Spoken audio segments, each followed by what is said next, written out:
ରାଜା ପକ୍ଷୀ ଓ ଜଙ୍ଗଲର ମିତ୍ରତା। ଏକ ବିଶାଳ ଜଙ୍ଗଲରେ ବହୁତ ପକ୍ଷୀମାନେ ରହୁଥିଲେ। ଚିଲ, କବୁତର, କାକ, ମୟୂର, ଟିଆ, ଚଢ଼େଇ ସବୁ ଜଙ୍ଗଲ ହୋଇଥିଲା ସେମାନଙ୍କର ଘର। କିନ୍ତୁ ସବୁବେଳେ ସମସ୍ୟା ହେଉଥିଲା, କେହି କାହାକୁ ଶୁଣୁନଥିଲେ।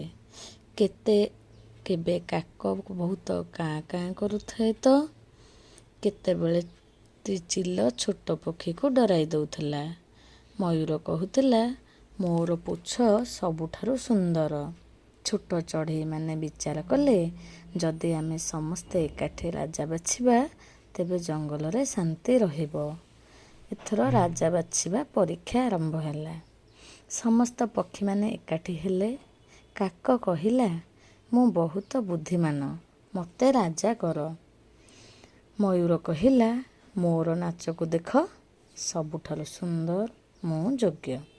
ଚିଲ କହିଲା, ମୋର ପାଖରେ ଶକ୍ତି, ମୁଁ ହେବି ରାଜା।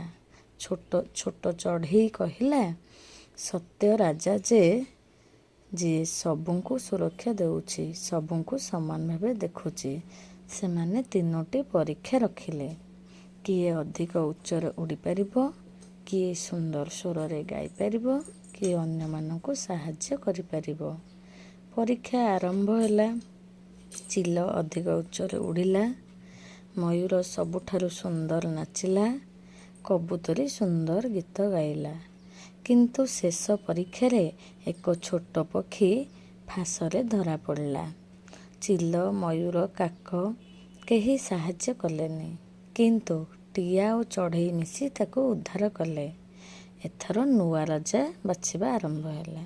ସମସ୍ତେ ଏକା ସ୍ୱରରେ କହିଲେ, ସତ୍ୟ ରାଜା ସେ ଯିଏ ଦୟାଳୁ, ସବୁଙ୍କୁ ସୁରକ୍ଷା କରେ, ସାହାଯ୍ୟ କରେ।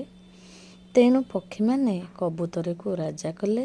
ସେହିଠାରୁ ଜଙ୍ଗଲରେ ଆଉ ଝଗଡ଼ା ହେଲା ନାହିଁ।